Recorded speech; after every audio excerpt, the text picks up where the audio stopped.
Surah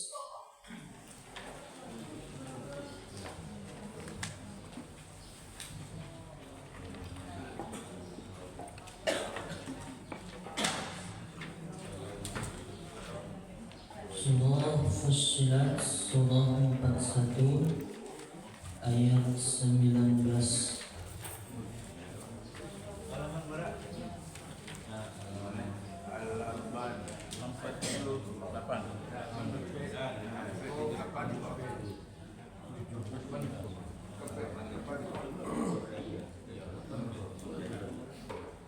Taqabbalallahu minna wa minkum taqabbal ya amin. A'udzu billahi minasy syaithanir rajim.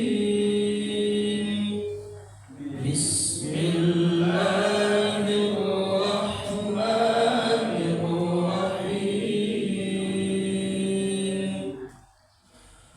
Wa yawma yuhsyaru a'da'ullahi ilan nari fahum yuza'un hatta idza ja'uha shahida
Sadaqallahul azim. Wa sadaqa rasulun nabiyyul karim. Wa nahnu ala dhalika minasy syahidin wasyakirin walhamdulillahi rabbil alamin.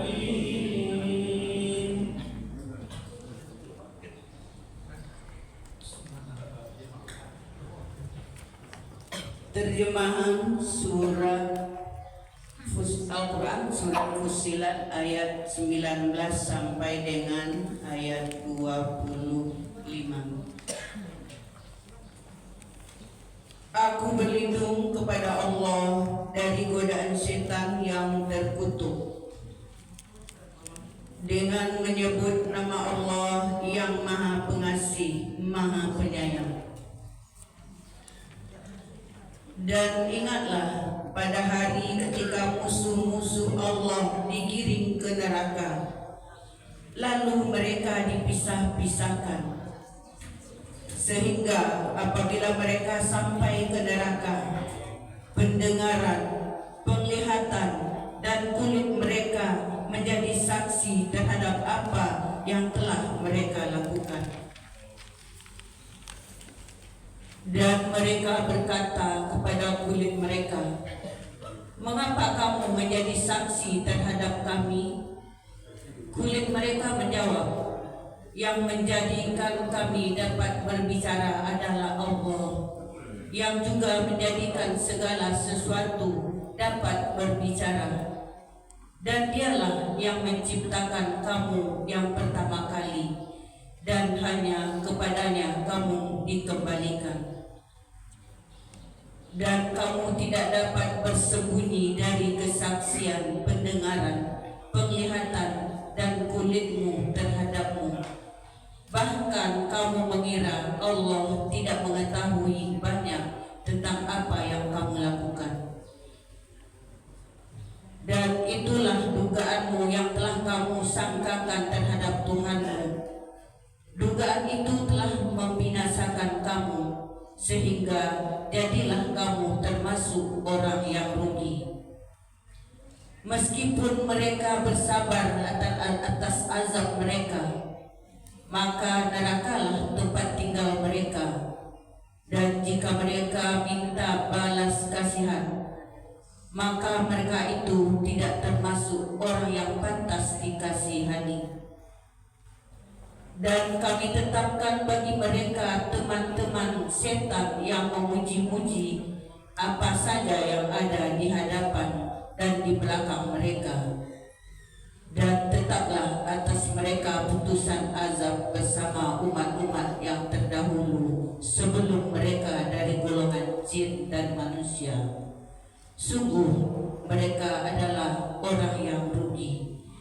Maha benar Allah dengan segala firman-Nya.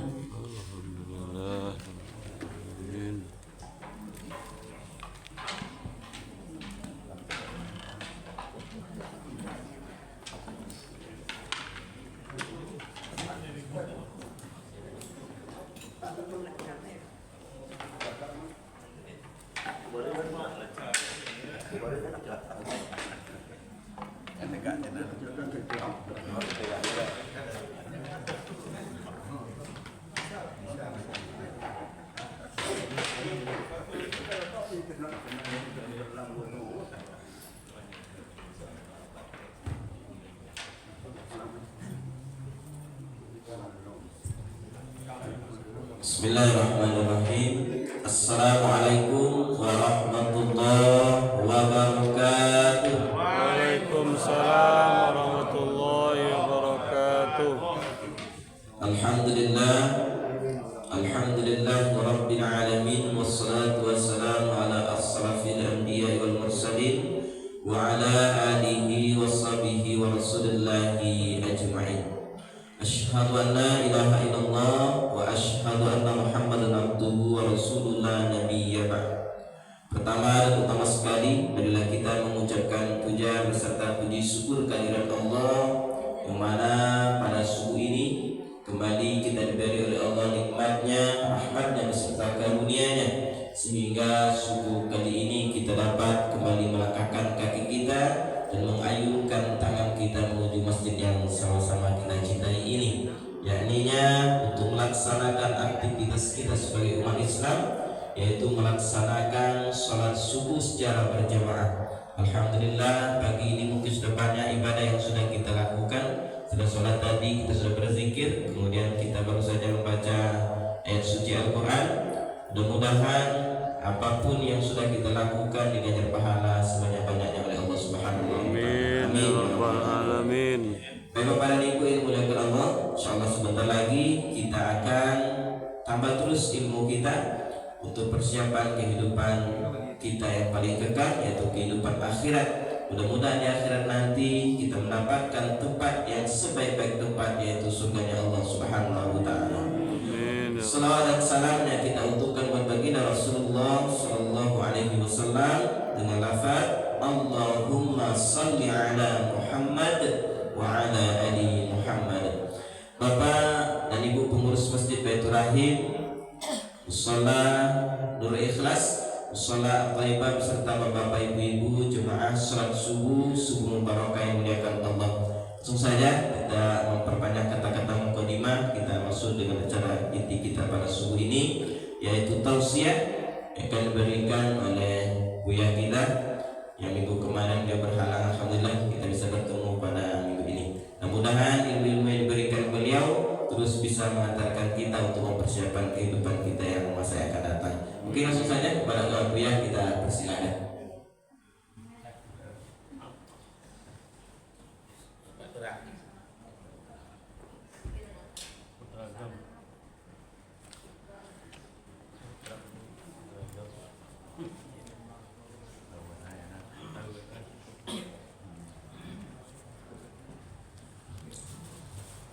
Bismillahirrahmanirrahim. Assalamualaikum warahmatullahi wabarakatuh. Waalaikumsalam warahmatullahi wabarakatuh. Alhamdulillahillazi arsala rasulahu bil huda wa dinil haqq liyuzhirahu 'ala dini kulli wa kafa billahi syahida. Asyhadu an la ilaha illallah wa asyhadu anna Muhammadar Rasulullah sallallahu alaihi wasallam la nabiyya ba'da. Innahu min Sulaimana wa innahu bismillahirrahmanirrahim. Allah ta'lu alayya wa atuni muslimin fattaqullaha wa ati'un. Wa qala Allahu ta'ala fil Qur'anil Karim, A'udzubillahi minasyaitonir rajim. Bismillahirrahmanirrahim. Kita kutip ayat yang ke-22 tadi. Wa ma kuntum tastatiruna ay yashhada 'alaikum sam'ukum wala absara wala juludukum walakin zonantum annallaha la ya'lamu katsiran mimma ta'malun. Shadaqallahul azim. Bapak Ibu pengurus Baitur Rahim yang kita hormati, Bapak Ibu pengurus dan jemaah Thaibah yang kita hormati, Nurul Ikhlas, dan bapak-bapak, ibu-ibu jemaah salat subuh yang dirahmati oleh Allah Subhanahu wa Ta'ala. Kita bersyukur subuh ini Allah berkenan mempertemukan kita. Sabtu ke Patang betul-betul tidak ada suara. Kalau kini masih tertinggal, sehingga walau dolin tadi tak putih. Ya, itu. Jadi mudah-mudahan Bapak Ibu Allah dan malaikatnya masih mencatat lin terakhir tadi. Ya. Kemudian kita berselawat kepada Nabi. Bagi orang yang berselawat minimal 10 kali setiap harinya, maka datanglah 4 malaikat untuk menolong kita. Kata Jibril, ketika umatmu berselawat minimal 10 kali kepadamu, maka aku akan datang untuk menaunginya di hari kiamat kelak. Kata Mikail, aku akan menyiraminya dengan air yang apabila air itu telah menyiramnya, maka neraka tidak akan menyentuhnya. Itu kata Mikail kalau kita berselawat kepada Rasul Sallallahu Alaihi Wasallam. Kemudian malaikat Israel mengatakan, aku akan datang di saat mencabut nyawanya dengan sambutan, dengan cabutan yang menyenangkan untuknya. Nah, itu sholawat ya. Jadi ada Jibril, ada Mikail, ada Israfil. Israfil akan datang di padang mahsyar untuk memberi naungan kepada umat Nabi Muhammad Sallallahu Alaihi Wasallam yang memberi dan mengucapkan sholawat kepada beliau. Nah, bulan kemarin kita sudah menyinggung sedikit tentang surah Al-Ahzab ayat 56. Bahwasanya Allah berkirim sholawat, malaikat berkirim sholawat kepada Nabi Muhammad Sallallahu Alaihi Wasallam. Bapak-bapak, ibu-ibu, sebelum kita masuk kepada request Pak Pengurus untuk membahas masalah sholat, kita review dulu ayat yang kita baca tadi. Bapak, ibu-ibu, ayat ini diturunkan menjawab diskusi dua orang Arab di depan Baitullah. Satu namanya Mas'ud, yang kedua namanya Sakif. Jadi Mas'ud ini bertanya kepada Sakif, kira-kira kecil-kecil awak ko tidak ada Tuhan atau tidak. Nah itu diskusinya. Awak nyariangkan kecil awak, artinya awak gadangkan suara tidak hanya atau tidak. Kalau nyodanga suara nyari awak ko, bah kalau awak berbisik-bisik saya. Itu dialog yang terjadi di depan Ka'bah. Namanya Mas'ud dan Sakif. Nah, maka turunlah ayat 22 dari surah As-Saff ini. As-Saffat ya. Nah, jadi Bapak Ibu, setelah turun digambarkanlah bahwasanya tidak hanya didengar oleh Allah, malah kulitmu akan bisa berbicara, matamu bisa berbicara, telingamu bisa berbicara, semua anggota tubuhmu akan berbicara. Nah, kira-kira agak penekanannya tadi kepada ayat rakaat pertama baca tadi surah Yasin. Ya, al-yauma nakhtimu ala afwahihim.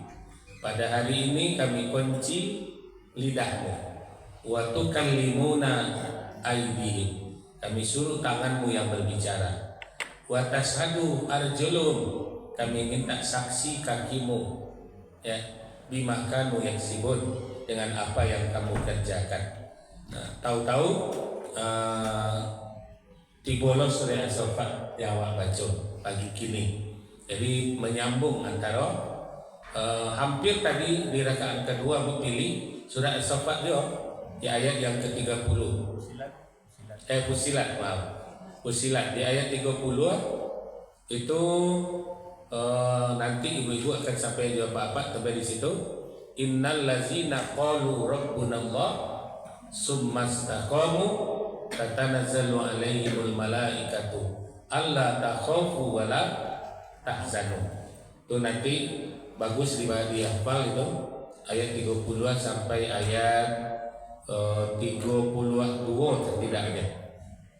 Ya, itu lama membawanya ke dalam salat. Nah, jadi ibu-ibu, bapak-bapak, ternyata orang kafir itu lain ada rasa takutnya kepada Allah. Sehingga ketika dia mengecek-ngecek, katanya kecek awak pun didangan dari Tuhan. Jadi mereka berdiskusi berdua antara Mas'ud dengan Sakif tadi. Ya, maka kemudian kalau didangan dia ulang kecek awak ngadang kau, yang nyari yang kau, apa bisik-bisik salah. Ya. Nah, kemudian turunlah ayat ini disampaikan oleh Rasulullah bahwasanya nanti ketika setelah dihalau ke neraka, ternyata kulit menjadi saksi, darah menjadi saksi, daging menjadi saksi, semuanya menjadi saksi. Nah, sehingga kita akan bertanya nanti, Pak Amangkuang buka lo rasio dan kan itu kata ayat tadi. Nah, pada ayat berikutnya tadi, Pak Amangku wa Allah nama jadi saksi. Ya, nah, jawaban kulit tadi apa? Ya, sedangkan Allah menciptakan kita ya mampu membuat kita bisa berbicara, maka kami atas kemampuan yang diberikan Allah itulah maka kami berbicara menjadi saksi. Nah, jadi dialog sambil saling menyesal nanti ya. Mulut bertanya kepada kulit, "Ba engkau menjadi saksi lo, wa ampun jon dan disiko tu kira-kira." Ya. Nah, kata kulit, "Enggak, aku menjadi saksi karena aku dijadikan oleh Allah bisa berbicara." Pada ayat ke-23 tadi. Nah, mudah-mudahan yang kita baca pagi kini menyentuh awak. Ternyata kulit dan awak bilas dengan sabun, dengan segala sesuatu agarnya tetap mulus. Ternyata nanti bisa tidak mulus pekerjaannya. Ya, buka rasio awak ya. Nah, maka oleh sebab itu Bapak-bapak, tubuh kita ini menjadi syahidan, menjadi saksi di hadapan Allah Subhanahu wa taala. Apa yang membuat tameng daripada persaksian-persaksian itu? Maka pekerjaan yang dihadapkan adalah kewajiban-kewajiban kita. Itu diperintah sholat, maka kita kerajuan sholat. Sholat itu Bapak Ibu secara hukum fikih ringan banget. Ya, secara hukum fikih ringan banget. 5 rukun saja kita kerjakan itu sudah. Pertama, niat takbiratul ihram, niat serta takbiratul ihram.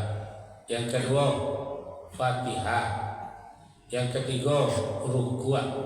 Yang keempat, sujud. Yang kelima, duduk takhir. Ya, itu yang rukun dan sabana-bananya. Jika ada orang sholat sebentar, ya, yang rukun sabananya kan 5 tuh. Makanya kalau kita lihat orang Arab dalam sholat itu, Abu pernah memperhatikan antara maghrib isya itu bisanya melakukan lebih 100 rakaat antara maghrib dengan isya.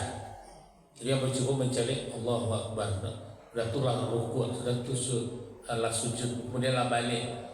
Nah, dalam waktu 2,5 menit bisa selesaikan 2 rakaat. Ya, boleh jadi yang diambilnya yang 5 rukun tadi. Niat, takbiratul ihram, Fatihah, rukuk, kemudian sujud yang berulang, kemudian duduk tawadhu atau duduk terakhir, salam. Ya, ilmu itu. Walaupun kalau kesempurnaannya memang 3 balik. Ya, nah, namun yang 5 itulah yang sabana-bananya kita yang diharapkan. Pertama, niat dan takbiratul ihram membaca Fatihah, sedangkan ayat sunat, ya, rukuknya yang menjadi rukun, kemudian bacaannya sunat, kemudian i'tidal itu merupakan bagian dari proses rukuk dan i'tidal disatukan. Namun untuk mencapai sebuah hasil tentu kita sempurnakan dengan 13 rukun tadi. Ya, jadi Bapak Ibu, pertama yang perlu kita benahi menjelang sholat itu memang pakaian, ya. Karena pakaian ada diantaranya kita lihat di dalam surah Al-A'raf ayat 31 disebutkan betul, ya Bani Adam, hai anak Adam, pakailah pakaianmu ketika engkau akan mendatangi masjid. Ya, pakaian artinya kalau ingin datang ke masjid menunaikan sholat, apa perintah pertama dulu? Pakaian. Ya. Sehingga lahirlah pendapat-pendapat ulama, pakaian yang awak bawa lalu tadi tidak boleh dibawa sholat. Nah begitu menurut fikihnya. Jadi turunan dari ayat Al-A'raf 31 itu mengatakan, hai Bani Adam, kalau kapai kamu saji, benahi pakaian terlebih dahulu.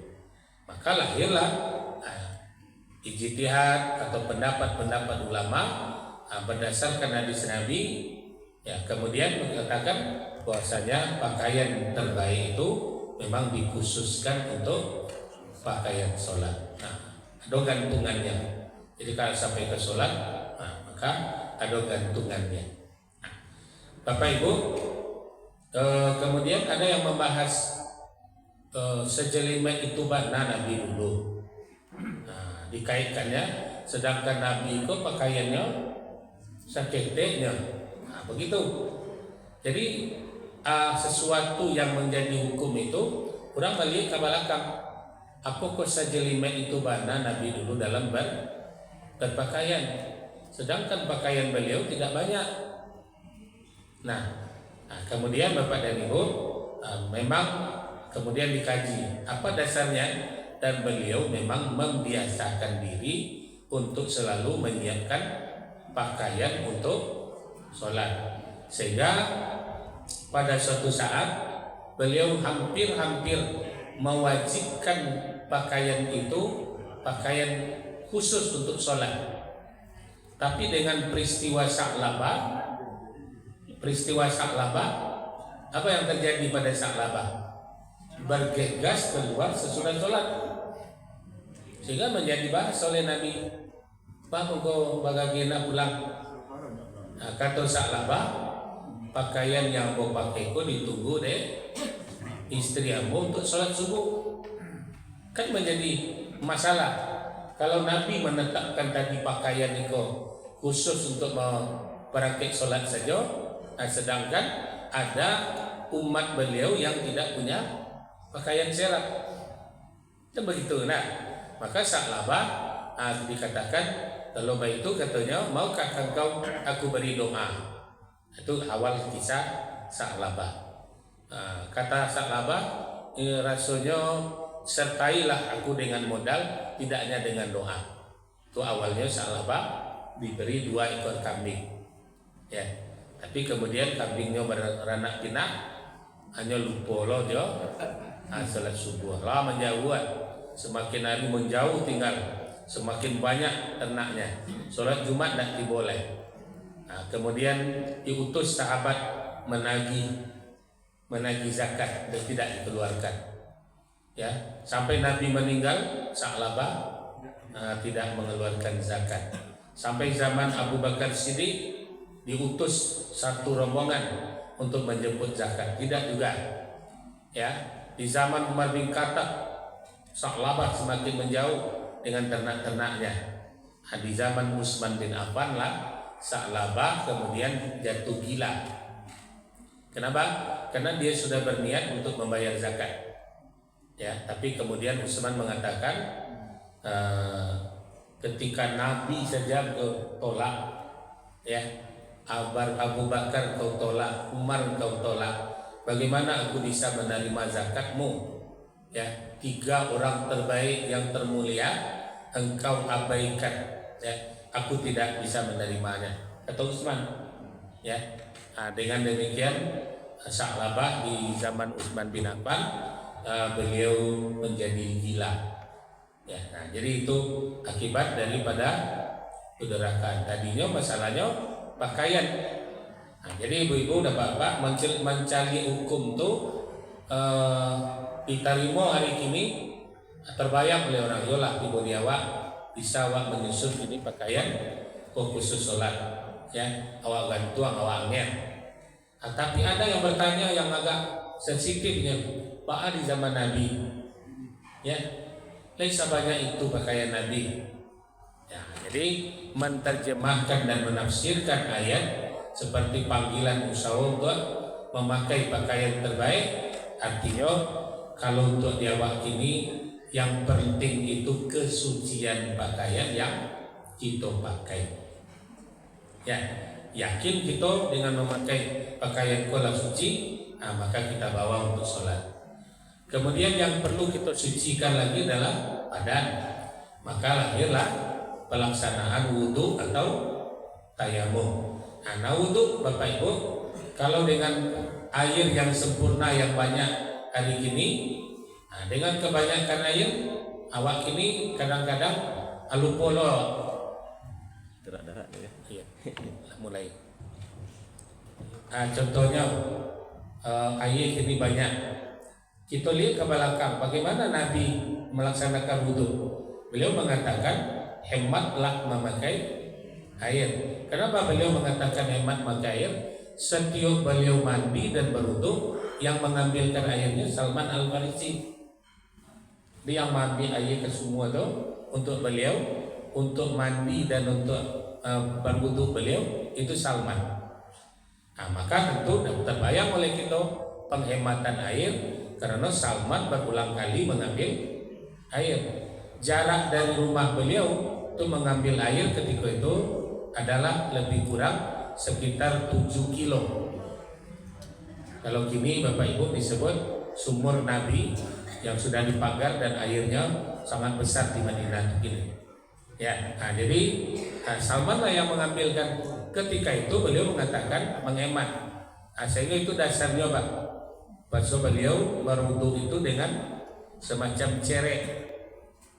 Ya, dituangkan oleh Salman, ditampung oleh beliau.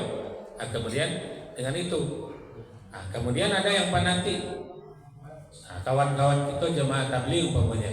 Kalau tidak gitu nyoba wudu. Begitu pemahaman yang terjadi sehingga lahirlah masjid. Kalau Bapak kata Muaro itu ada masjid jamaah tabligh, itu cara wudunya begitu, dituangkan dek kawannya, sudah itu nyutampuang dek orang nak wudu. Jadi artinya kesucian air tadi betul-betul terjamin. Itu sabananya, karena yang ada di dalam cerek tadi itu tidak mungkin karena paci air dek wudu. Sementara kalau kita pakai kula atau bak, kadang-kadang sudah berbolak-balik air nelawak pakai tadi ke dalam bak atau ke dalam ember yang pakai. Kecuali yang menampung langsung dari keran, ya, langsung dari keran. Langsung dari keran pun kalau di Mekah orang Sudan itu agak sensitifnya. Awak menyiram muka, memacak kainnya ke sebelah. Haram. Karena air yang memacak kainnya tadi bekas wudu awak. Begitu orang memahami sensitifnya masalah air wudu. Jadi Bapak Ibu, menjelang kita melakukan sholat itu banyak yang perlu kita benahi, dari pakaian, cara berwudu, cara beristinja, dan apakah setiap kali kita batal wudu harus beristinja? Maka banyak pertanyaan. Kalau katakan itu Ustaz perlu beristinja enggak? Maka kajiannya lain tak disyaratoi. Kalau rasul-rasulnya disyaratoi, maka wajib beristinja. Kalau hanya sekadar angin, maka boleh tidak beristinja. Itu kejujuran awak yang ditanya nak. Ya, kan kejujuran awak yang ditanya. Tahu tidak tahu disertai itu hanya awak. Maka Bapak Ibu, begitu kita sensitifnya dalam menjaga kesucian. Ya, kesucian untuk datang tegak menghadap kepada Allah. Maka disitulah kesucian. Nah, setelah kita bersuci, apa doanya? Allahumma ja'alni minat tawwabin. Puasanya dengan berwudu kau melaksanakan sholat itu awak melaksanakan taubat kepada Allah. Kan itu niatnya lah. Allahumma ja'alni minat tawwabin wa ja'alni minal mutatahhirin. Ya, dari kesucian dan kebersihan. Segalonya lah diberasihan. Ya, segalonya lah diberasihan. Sehingga ada jadwal-jadwal yang ditetapkan oleh Nabi. Jadwal memotong kuku, jadwal membersihkan kumis, memotong rambut. Lahirlah ya untuk agar penampilan kita selalu bersih. Mutatahhirin. Kemudian Allahumma ja'alni minat tawwabin wa ja'alni minal mutatahhirin wa ja'alni min ibadikas sholihin. Artinya rangkaian dari wudhu sampai ke sholat tadi menjadikan amal daripada kita sekalian. Sudah dirangkum. Jadi ibu dan bapak-bapak, di dalam berwudhu tidak hanya zahirnya, ketika membasuh tangan kita sudah jauh ke depan mengingat, ya Allah, berikan catatan amalku di tangan kananku, ya kan begitu.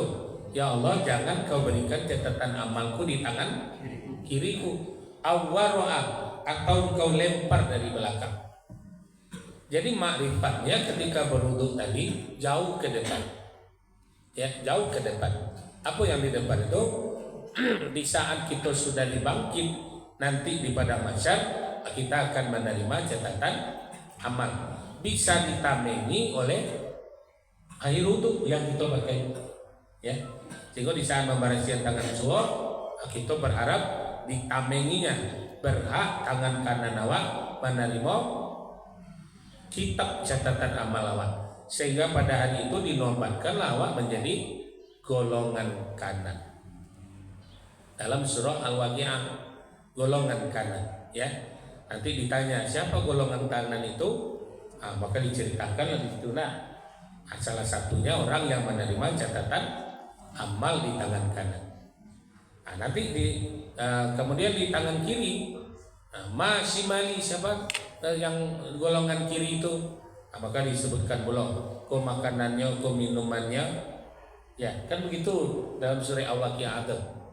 Jadi bapak-bapak ibu, mari ketika kita berwudu, mari kita tidak acak-acakkan, mari kita sempurnakan wudu kita lakukan wudu itu betul-betul dengan 3 niat tadi.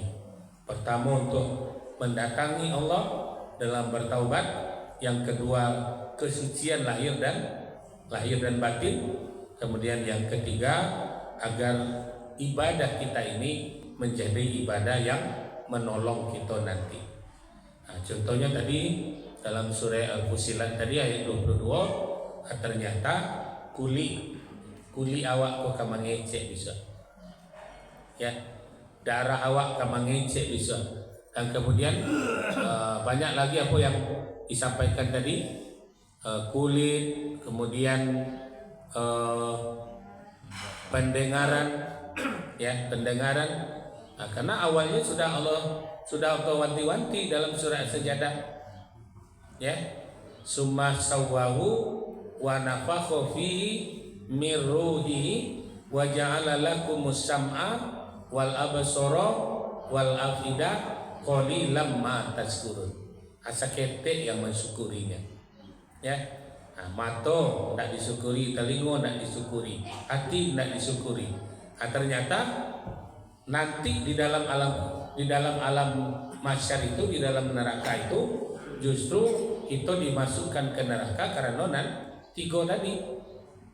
Surah Al-A'raf ayat 179. Bersumpah Allah, walaqad zara'na li jahannama katsiran minal jinni wal insi. Demi akan kami isi neraka jahanam itu kebanyakan dengan jin dan manusia. Apa penyebabnya? Lahum qulubul la yafqahuna biha walahum a'yunun la yubsiruna biha walahum azanun la yasma'una biha. Mereka punya hati, tidak punya perasaan. Mereka punya telinga, tidak punya pendengaran. Mereka punya mata, tidak punya penglihatan. Nah, itu dalam surat Al-A'raf ayat 179. Di Al-Baqarah sudah dinyatakan khatamallahu ala qulubihim wa ala sam'ihim wa ala absarihim ghisawatun walahum azabun azim. Khotam itu boleh kita artikan checklist, tanda, ya, tanda, checklist. Nah, amal mata di checklist, amal telinga di checklist, amal hati di checklist.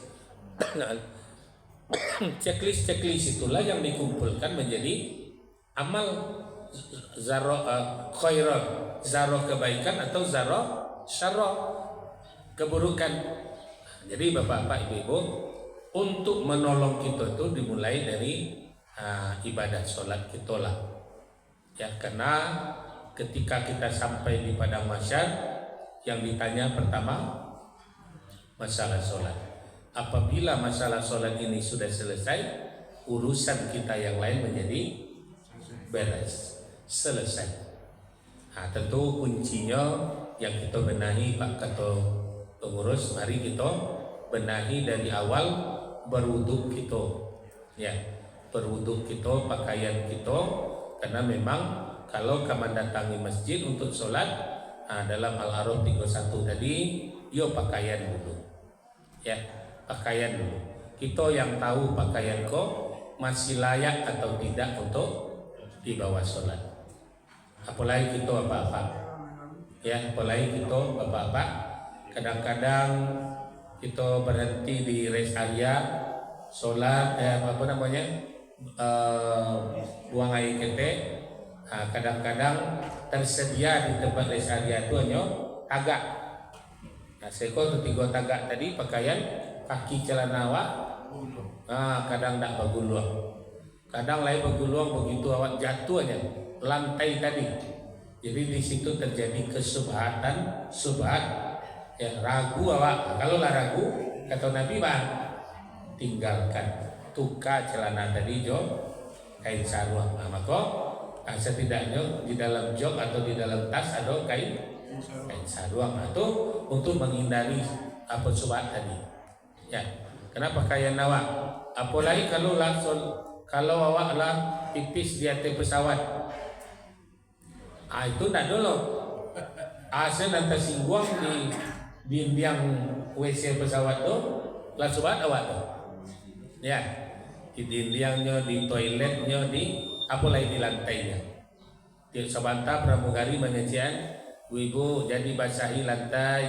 Hanya tak tahu dari mana pipis kan? Akhirnya basah dan kaki celana kita. Makanya lahirlah hukum apa? Disebut dengan celana jekri. Asal katanya dari apa?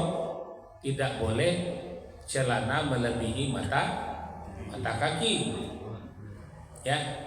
Nah, kapan itu sebetulnya? Sabananya selama kita dalam perjalanan. Kalau selama dalam perjalanan kaki awak lain, celana awak lain pendek, berarti bagian belakangnya tidak mungkin menyapu yang najis. Ya, karena nyola ala di atas mata kaki. Nah, kemudian istilahnya kalau Sarawak apa kok?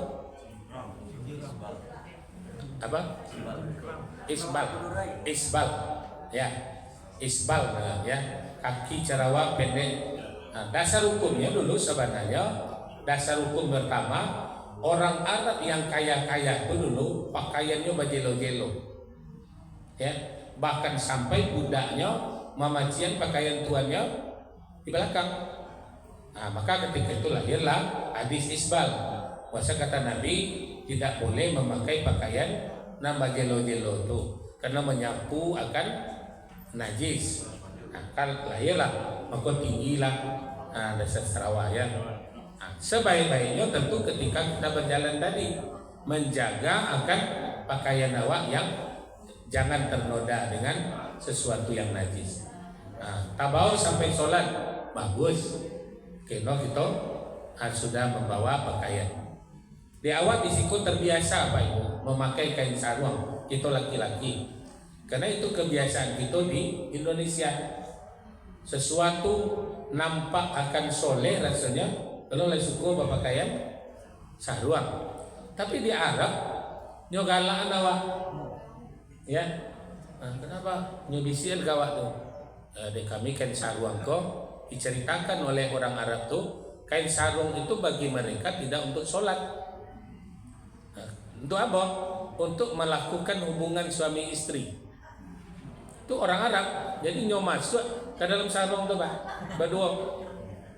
Itu makanya ketika awak pakai sarung di Madinah, itu kadang-kadang mereka galak mencari awak. Jadi tergantung kepada tampeknya. Awak Indonesia kalau pakai sarung, kola apa awak. Ya. Tapi di Arab berbeda. Ya, aku pernah berdiskusi di orang Arab Madinah itu. Yang pacikan sarung awak gua bukan untuk sholat katanya. Ceritakan lah. Jadi Bapak Ibu tergantung kepada kita melaksanakan. Ya, kan begitu. Jadi Bapak-bapak, Ibu-ibu, banyak hal yang perlu kita benahi di dalam mendatangi sholat. Ya, mendatangi sholat. Jadi mari kita mulai setidaknya balik membahas-bahas. Insya Allah kita siapkan bahan-bahannya daripada kini kita ambil dasarnya dulu, balik awak ke dasar. Ya, yang perlu awak benahi masalah wudu menyangkut pakaian, kemudian dari pakaian menyangkut daripada niat. Ya, 3 niatnya tadi, untuk bertaubat, untuk bersuci, dan untuk beribadah. Kan terkait di doa tadi lah. Allahumma ja'alni minat tawabin wa ja'alni minal mutatahhirin wa ja'alni min ibadikas sholihin. Menjadi amal soleh. 3 itu niatnya dalam berwudu tuh. Ya, jadi mudah-mudahan Bapak Ibu ibadah sholat kita menjadi tameng pertama kita ketika kita menghadap Allah kelak. Ya, mudah-mudahan kalau tak capek-capeknya serta kaja-kajanya waktu awak para tadi yang boleh dilakukan 5 rukun. Ya, takbir, Fatihah, rukuk, sujud, duduk, salam. Ya, itu kaja-kajanya awak. Ya, itulah sabanana ado lai rasulnya. Jadi 5 itu perlu kita lakukan. Allah takbir, la baca Fatihah, la ruku awak, yang tidak sujud, balik, kemudian ditutup dengan salam terakhir. Itu sudah merupakan sholat.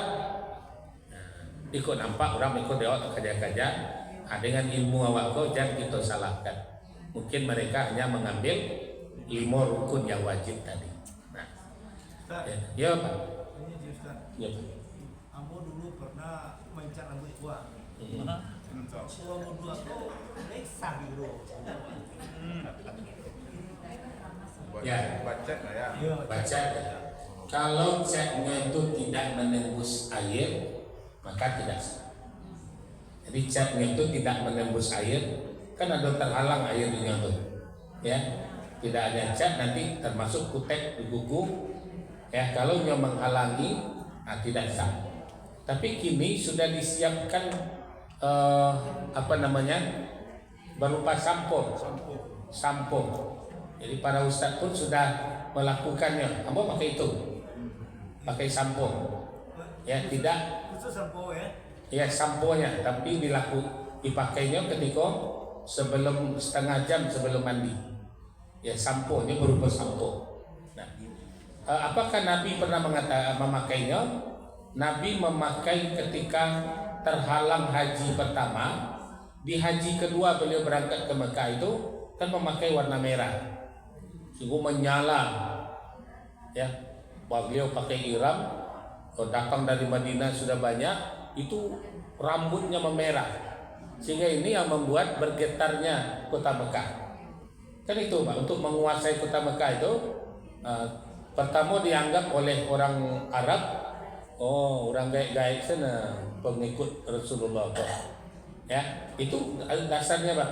Bahwasanya Nabi ketika haji kedua itu memakai colat tapi berwarna merah. Nggak boleh hitam ya.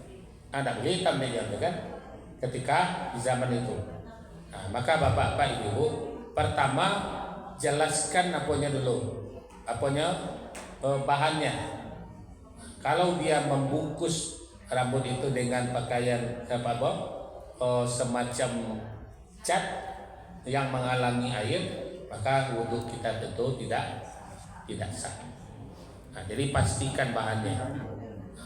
Kembali lagi nanti bahan sampo ko dari apa? Ya. Nah, setelah kita lihat kalau kamu yang dari buah mengkudu, ya, buah mengkudu kok kalau digesek lama-lama kan hitam juga tangannya. Ya, nah, buah mengkudu ini diolah diurang menjadi sampo. Ya, nah, dasarnya mengkudu. Mengkudu kok halal nak, suci nak untuk dibawa. Nah, tentu kajian-kajiannya ke situ. Ya, ada hasilnya kini lah. Nah, kalau dulu yang populer itu lidah buaya, ini mengkudu, ya, mengkudu. Ya. Jadi lihat materi bahannya, Pak. Kalau menutup akar rambut dan tidak melewati air, maka tidak sah. Ya, Pak. Terima kasih. Tadi kita lah dengarkan Ustaz tentang kondisi-kondisi yang bisa terjadi ketika kita berwudu. Ya. Bila nanti kita mengalami, kita sudah sanksi pakaian kita itu mungkin sudah terpercik dari apa. Sementara dalam perjalanan kita tidak buat pakaian serap. Mau kita tunda waktu kita mungkin kita tidak sudah bertemu dengan ini dalam perjalanan. Nah, pakaian yang kita pakai tadi untuk sholat, sanksi kita akan sudah tercemar karena jatuh dari lipatan atau apa yang tadi. Kita mau sholat, bagaimana sikap kita? Kalau kita kita sholat dengan kondisi yang seperti tadi. Kalau kita tunda, kita tidak bertemu dengan waktu lagi. Itu kondisi pencerahan itu. Ya, kalau kita lihat di laku Nabi itu membersihkan air ke pakaian yang sanksi kita tadi, sehingga ada dipacikan kemudian dilap dengan air sebelum kita berwudu. Ya, sebelum kita berwudu karena maka kita basuh kaki awak dan bagian bawah karena kita hanya sanksinya dengan najis ringan, ya, tidak dengan najis berat. Ya. Sudah bisa sholat. Bisa sholat. Ya, jadi kalau kita lihat Nabi itu bahkan ketika beliau memakai sepatu kan tidak dibuka sepatu beliau. Ya, itu yang berlaku kini di Mekah, Madinah. Orang berwudu tuh sepatu saja nyelapnya. Nah, kemudian sepatu itu kalau di Madinah namanya sepatu tawaf. Ya, jadi rata-rata orang Arab tuh kan memakai sepatu tawaf. Jadi ketika berwudunya aku yakin ya sepatunya tadi suci. Nah, maka ketika membasuh kaki, tidak kakinya yang dibasuhnya, cukup melap daripada sepatunya atau sepatu tawafnya tadi. Nah, dengan melap dari berarti dia sudah mencukupi akan rukun wudunya. Kemudian aku yakin ya pakaiannya sudah. Nah, kemudian hal itu menjadi pertanyaannya ke belakang, Pak. Orang membincang kemantung bahan Nabi dulu buang air gadangnya, air tak ada. Kan sampai ke situ orang tanya. Ajuannya beliau, ya, beliau apa? Bersuci dengan itu. Padahal beliau sholat 14 hari berjalan dari Mekah ke Madinah. Ya. Nah, kemudian itu menjadi. Nah, maka kajian-kajian itu ini lahirlah cara sholat Nabi, cara berwudu Nabi. Jadi pertanyaan Pak Ketua aku perlu kita pas detailnya Pak cara Nabi mengantisipasi subhatnya terhadap pakaian yang kena percikan tadi. Ya, nah, kita bertanya ketika Nabi dalam perjalanan Bagaimana kalau tidak salah beliau pernah memakai batu, ya, pernah memakai tanah, ya. Ketika sudah berhubungan suami istri kan tidak ada air, Pak. Caranya mandi lain, disuruhnya sahabat berguliang-guliang di tanah itu, ya. Nah, sedangkan kalau sudah berguliang-guliang di tanah, lain selo ke mandi awak, lain selo ke sholat. Nah, tapi kan Nabi lah sudah selesai itu, ya. Jadi artinya kehidupan masa Nabi itu jauh lebih berat dari masa awak kini. Ya nak, awak kini kalau lapi udah aye masih banyak. Beliau model itu dulu, ya. Jadi dalam perjalanan ke Mekah itu apa ibu? Ada yang melepaskan hajat suami istrinya, kemudian bertanya kepada Nabi, "Pak kami kok, kami sudah melakukan itu ya Rasulullah. Aye nak do lima kami mandi." Nah, maka disuruh, baik kalian kasinan agak jauh di situ, guliang-guliang di tanah. Jadi banyak apanya. Nah, mudah-mudahan Pak pakaian yang kita pakai kini karena sudah ada kasus rasanya subhat awak dia pakaian tadi untuk kedepannya tentu awak bersiap lah. Nah, ya awak bersiap memakai pakaian kalau tidak sarawannya yang pendek kakinya atau agak tinggi atau kita siapkan kain sarung ya di dalam berbekal. Nah, mudah-mudahan itu bekal awak untuk menghadapi sholat awak yang kita kerjakan. Itu bakat Pak. Di mudah-mudahan tidak hanya kita percikan tapi sudah menyiapkan. Itu makanya dalam perjalanan gini di masjid-masjid sudah banyak tersedia kain sarung, sudah tersedia. Jadi kemudian Bapak Ibu mudah-mudahan kita manfaatkan. Termasuk masjid kita mungkin tanpa sepengetahuan apa-apa disuruh ada numpang sholat, hanya calik ke kanan calik, dicelik di lemari. Mudah-mudahan ya. Itu barangkali Bapak Ibu ya. Ya. Tadi kan pakaian tidur kan tidak boleh buat sholat. Iya. Bagaimana Bapak masih ada juga yang sholat yang pakai singlet? Bagaimana? Ya. Makna yang tersirat dari pakaian tidur itu sebetulnya larinya nanti ke ijma' ya. Kalau kira-kira di dalam sholat itu pakaian tadi betul-betul yakin awak tidak tersentuh oleh najis. Contohnya kalau sedang pandai dalam itu air ludah awak anak sadar awak di dalam laloknya lah keluar. Awak tersintak sekete mangkek ke ikon apa sholat itu sebetulnya.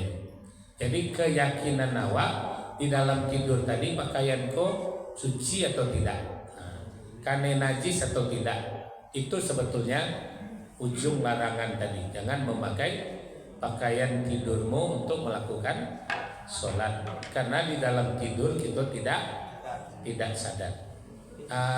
Hukumnya ke situ larinya, ya. Dibagi kita Pak, tentu kita bersama-sama menjaga pakaian itu, ya. Ada kain sarung tidur, ada kain sarung untuk sholat, itu kira-kira, ya. Ya Bu. Ya Bapak pakai singlet lah. Ya, berapa pakai singlet tadi? Untuk sholat. Nah, sedangkan di tawaf saja, untuk tawaf saja boleh ihram dibuka tangan kanan. Begitu sholat sunat tawaf itu sudah ditutup balik lagi ada pakaian atau bahu sebelah kanan. Jadi sebetulnya untuk laki-laki itu Bu, kalau dia laksanakan di dalam kamar, itu sebetulnya yang wajib dia tutup itu kan hanya dari pusat sampai ke lutut, kan itu auratnya laki-laki, ya. Nah, berdasarkan itu cuman etika menghadap kepada Allah, itu etikanya, ya. Menghadap manusia pakai pakaian lengkap, sementara menghadap Allah dengan pakaian telanjang. Itu Bu jawabannya, ya. Mudah-mudahan kita lebih menghormati Allah daripada menghormati, iya Bu. Ya. Ya.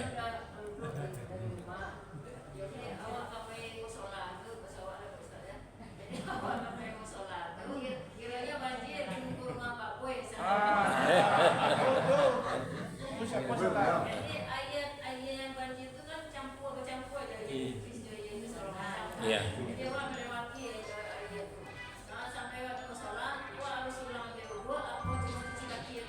Ya. Itu memang dua pendapat. Karena tidak membatalkan wudhu. Karena hal yang membatalkan wudhu tadi kan ketika datang dari dalam dulu. Ya. Ketika kita melihat air yang awak lewati tadi, jumlahnya kan banyak. Jumlahnya banyak. Ketika jumlahnya banyak tadi, di situ kan terdapat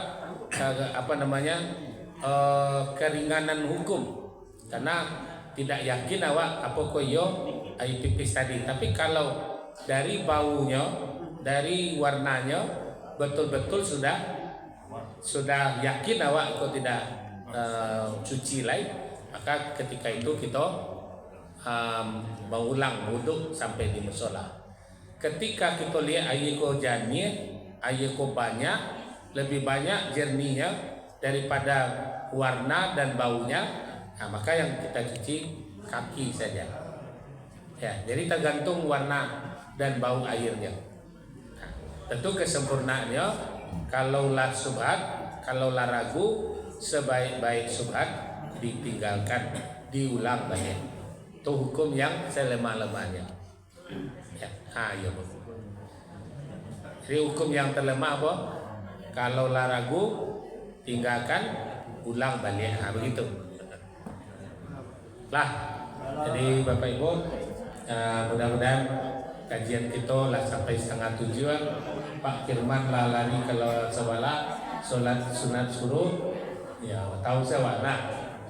Jadi Bapak Ibu demikian, mudah-mudahan kita selalu dalam menjaga kesucian dan menjaga akan ibadah sholat kita dan ibadah-ibadah lain. Demikian, terima kasih. Mohon maaf. Fastabiqul khairat. Wassalamualaikum warahmatullahi wabarakatuh. Waalaikumsalam warahmatullahi wabarakatuh.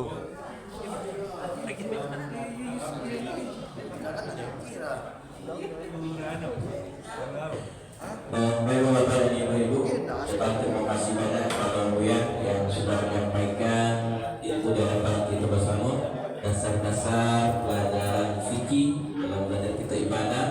Kalau lah fikih ditanya tidak cukup waktu turunnya.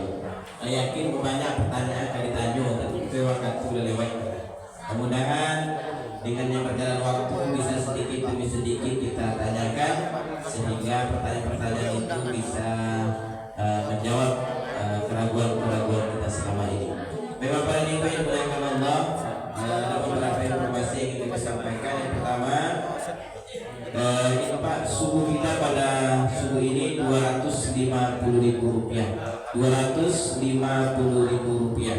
Kemudian informasi yang kedua, insyaallah kita di Masjid Baitur Rahim terus bersemangat untuk melaksanakan tahsinul Quran, untuk memperbaiki bacaan. Alhamdulillah, mudah-mudahan seiring dengan pembahasan Buya tadi, Buya membahas tentang keutamaan-keutamaan dan bagaimana caranya kita beribadah, dan kita juga melaksanakan tahsin sehingga bisa memperbaiki bacaan kita dalam beribadah nanti.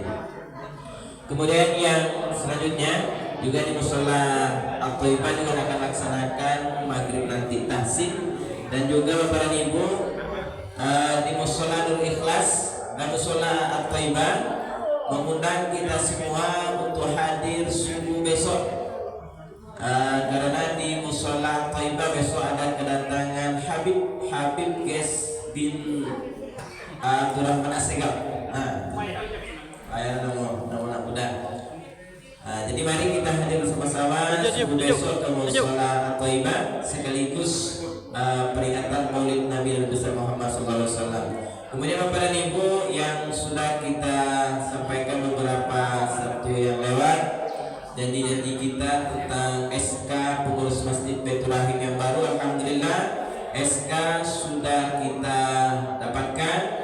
sudah kita kopi dan insya Allah subuh ini bagi kita yang termasuk dalam kepengurusan yang baru akan langsung diberikan oleh Pak Sekjen langsung. Jadi insya Allah kita akan adakan pelantikan sekaligus itu peringatan Maulid Nabi besar Muhammad SAW di masjid kita, yaitu Senin malam sesudah sholat isya. Karena itu waktu Pak Lurah bisa melantik kawan. Jadi mohon kepada bapak-bapak ibu-ibu nanti yang sudah dapat nanti mohon kehadirannya besok dan juga jemaah seluruhnya. Dan kami berharap kepada bundo-bundo kami di acara pelantikan dan sekaligus tabligh akbar peringatan Maulid Nabi Senin malam besok, Senin malam membawa makanan ringan, buat snack. Itu banyak. Jadi mohon, insyaallah nanti ini yang ada kita harga subuh ini akan langsung kita berikan SK-nya. Yang tidak hadir mungkin kita antarkan ke rumahnya langsung. Bapak dan Ibu yang dimuliakan Allah, mungkin itu yang bisa kita sampaikan. Dan terakhir, kita sudah mengikuti sosialisasi Smart Surau. Banyak kegiatannya. Kampanye lo ada garanti lo banyak lo punya. Jadi dari Pak Lurah, Batang kami rapi jo Pak Lurah. Karena memang Batang 2 kecamatan sekaligus, maka Pak Lurah mengusahakan kita beko dalam minggu kini diusahakan beliau didatangkan tim langsung dari tim Smart Surau itu, diundang pengurus masaji, RT dan RW, terutama panitia Smart Surau itu langsung, supaya nanti bisa mengerti dan bisa kita laksanakan di Kelurahan Pulau Padang. Memang program banyak mantap Bapak dan Ibu, yaitu program salah satunya memotong generasi muda kita yang datang ibadah Mas Haji. Salah satunya programnya adalah wajib sholat subuh anak SD dari kelas 3 SD sampai SMP dan bahkan sampai SMA setiap subuhnya di masjid. Dan insya Allah itu pun langsung diabsen pakai barcode. Ini mungkin yang biasa itu PR kita bersama Bapak dan Ibu. PR-nya biasanya datang-datang kita tiap subuh anak-anak mungkin agak ramai dan anak mulai tanggal 5 besok. Jadi mari kita bersamakan. Jangan sampai luar resolusi ini, pemerintah kita berusaha untuk memotong perbuatan-perbuatan mungkar itu mulai dari anak-anak kita. Mungkin mari kita bersama kita dukung, mudah-mudahan apa niat dari pemerintah bisa kita laksanakan sehingga generasi kita menjadi generasi yang terbaik. Amin ya rabbal alamin. Bapak dan Ibu, langsung saja. Harus bismillah, saya langsung mulai. Bismillah. Jadi itu, wassalamualaikum warahmatullahi wabarakatuh. Waalaikumsalam warahmatullahi wabarakatuh.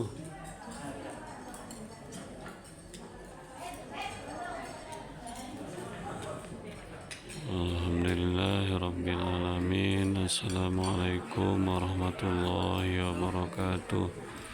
Insyaallah penjajahan di Palestina cepat berakhir, amin ya rabbal alamin. Cik aja Zan. Kasih Zan. Insyaallah umat Islam bersatu melawan pasukan Zionis Israel, amin ya rabbal alamin.